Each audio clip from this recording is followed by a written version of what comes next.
मानगोनां गासिबो नायगिरिफोर रायजोफोर नोंथांमोना थाम्बनेलखौ नुदों बेनि सायावबो आं नोंथांमोननो बाथ्रा फोरमायगोन। बेजोंनो लोगोसे इउपिपिएल हान्जानि जेननायनि खारन बा रिजोना मा, बिपिएफनि देरहानायनि रिजोना मा, आं बेखौ नोंथांमोननो ससेब्लाबो फोरमायलांनि। दा दिनैनि दिनाव बिपिएफआबो देरहादों होननानै बाराद्राय दुग्गानानै लानो हाया बा लानाङा।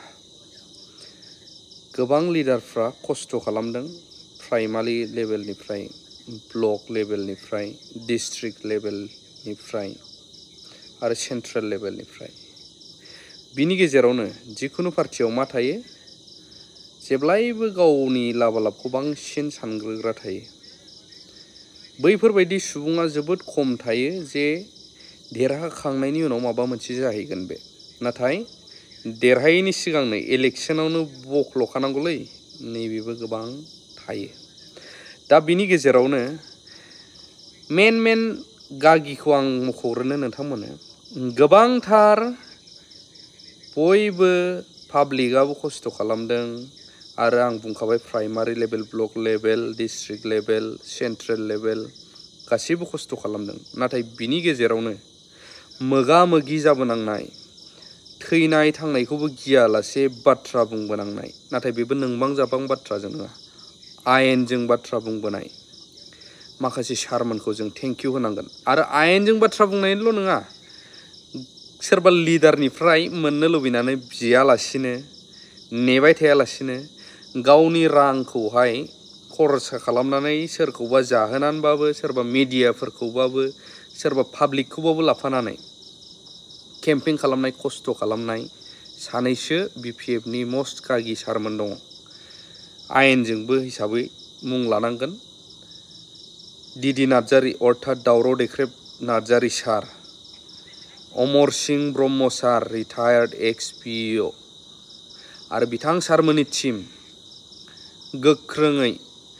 अमर सिंह सारखौबो आं मेनलि बुंगोन, जेब्ला इलेक्शननि सिगां बाक्सामानि गावनि फैसाजों थांदों, खनसे नङा खननै खनथाम खनब्रै थांदों फैदों, केम्पेइन खालामहैदों, गोनां समाव सोरखौबा जाहोदोंबो।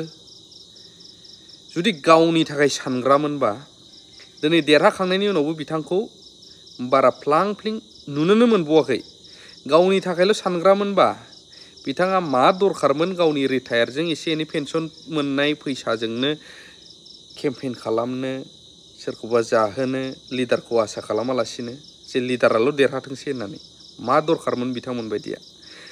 दावराव देख्रेब सारमोन बायदियाबो नांगौ समाव केस गेलेनाय, आयेनजों थांनाय, मिडियाफोरखौ जिखुनु पार्टिनि मिडियायानो जाथों, जि हायो गावसिनि पकेटनिफ्राय 1000-500 हरनाय जेब्लायबो। जुदि माबा मोनसे हारिनि थाखाय, पार्टिनि थाखाय सान्थौ गैयामोनबा बिथांमोना मा दरखार गोलैदोंमोन? दरखारानो गैयामोन रायजोफोर। गाव गावनि जानो थाखाय दंखायो। जे गावनि जानांगौ थाखा बेफोरखौनो गारनानै मानो केम्पेइन खालामनो दरखारमोन? दरखारानो गैयामोन। बैफोरनि नाजानाय, बैसोर सारमोननि नाजानाय आरो पाब्लिकनि अनसायनाय मोननाय बिथां सारमोननि बुंनायफोरा ओरैबायदि गोसारबाय ससियेल मिडियायाव। बिथांमोना नंबां जाबां खोथाबो बुङा, थेवबो गाज्रि मोनजायो। आयेनजों जे सैथो, पजिटिभा पजिटिभ, जे ट्रुथआ ट्रुथ, बेफोरखौ बुंनो बिथांमोना हाजासे गाज्रि मोनजाबावो। दा दिनैनि दिनावबो जाय जाया लिडार पदआव दङ, जिखुनु डिस्ट्रिक्ट, जिखुनु डिपार्टमेन्ट, जिखुनु MCLA, EM लिडारफोर, बिथां सारमोनखौ मान होनाया जोबोद गोनां होननानै आं सानो। बेखौ आं पार्सनेलि आंनि बे मोन्दांथि आरो। मानो होनब्ला बिथांमोननि गोख्रों नंगौखौ नंगौ खेंफ्रुनाय, बुफ्रुना होनाय, आयेनजों ल'जों सैथोआ मा, बेफोरखौ बुंनायावसो रायजो राजायाबो मेगन गेवदों, गोसो जादों, रायजो राजायाबो सापर्ट होदों। थ' बिथांमोननिबो रायजो राजाजों लोगोसे गोबां गेदेर बिहोमा दङ। दा बिनि गेजेरावनो खायफा जायफ्रा इलेक्शन समाव जेबोआनो मावाखै, बैफोरसो सिगुनफोरबायदि जाफैनायखौ जों नुनो मोनगासिनो दङ। बिदि जाथावा। बयखौबो नायगोन, नाथाय जाय खस्थ' खालामग्राफोर बैसोरखौ प्रायरिटि होग्रोनाया गाहाम होननानै आं सानो। नङाबा इयुनावहाय दिगदार जाहैनो हागौ। देरहाखानायफ्राबो सोर नांगोन? सोर दङ बुंग्रा नङाबा केम्पेइनथ' खालामो गोबाङा सासे सानैखौ लानानै नाथाय स्ट्रंलिबा बै मेडियायाव फैनानै आयेनजों बुंग्रा सोर साबैसे दं लोगोसे दंबावो बिक्रम दैमारिमोन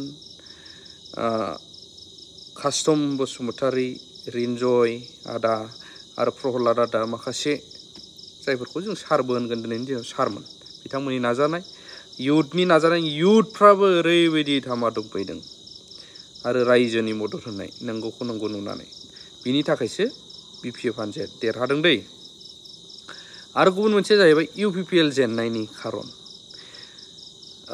सोरबा गाज्रि मोननो हागौ नाथाय गोबांथार पाब्लिकनि कमेन्टफोरखौ जों नायोब्ला नुयोमोन एबसुआ माब्रै बिदि एबसुनि थाखायबो खायफा गाज्रि मोनदों दै आं एबसुखौबा माखौ ब्लेम होआखै नाथाय एबसुनि थाखाय गोबाङा गाज्रि मोनदों आरो प्रकाश सारमोन बायदि प्रकाश इउटुबार आरो माखासे आइटि सेलफोर नोंनायनि नङैनि माखासे बुंफैनाय जाय खोथाफ्रा माने जुक्ति गैयै बैफोरखौ बुंफैनायनि थाखायबो किसुमाना गाज्रि मोनदों आरो भटखौ ओरै थुनांगौ ओरैबो थुदों आरो किसुमाना बुजिनानै नोंथांमोना नायनो हागोन बेसेबां बेफोरबायदि सारमोन बुंनाया भिउ फैदों 2 लाख 3 लाख नायनाया मामुलि बाथ्रा नङा मोनसे भिडिअखौ आरो बे मोनसे प्लेटफर्मावल' नङा गोबांनोबो जों राननानै हरो जेब्ला भिडिअ लायो अब्ला बैफोर मानसिफोरनि मेलेमाव ब्रेनाव हाबफैनानैसो बिदि अबेबा मोनसे प्रग्रामाव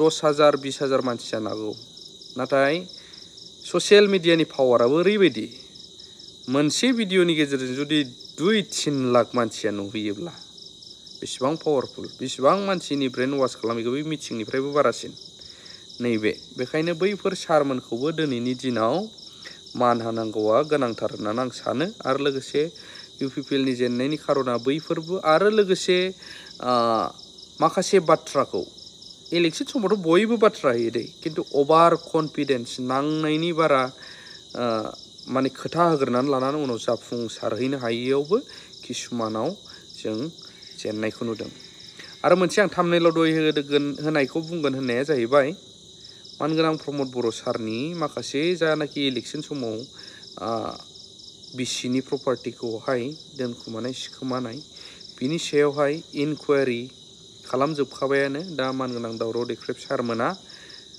एक्सनाव दङ खामानिया जागासिनो दङ केस दा जों मिथिनो मोननाय बायदिब्ला 6 मास जेल जागोन आरो 6 बोसोर प्रमद सारा इलेक्शन गेलेनो मोननाय नङा होननानै जोङो मिथिनो मोनगासिनो दङ इलेक्शन कमिशननि रुल बायदिब्ला दा केसा बेयो खुनु सिन्था खालामनांगौ गैया थांबाय थागोन फार्दार प्रसिडिउर जाय समावहाय दावराव देख्रेब सारमोन बायदिया दाय गैया फोदोर गैया सोजादों नंखाय फान्दायनानै जोंबो जाय जोंखौ अयथासार खालामदोंमोन जोंबो एक्सन लाफिनगोन होननानै बिथांमोना गोख्रों डिसिसन लादों रायजोफोर बेखिनियानो आंनि मिथिहोनाया दिनैनिया लाभ इउ अल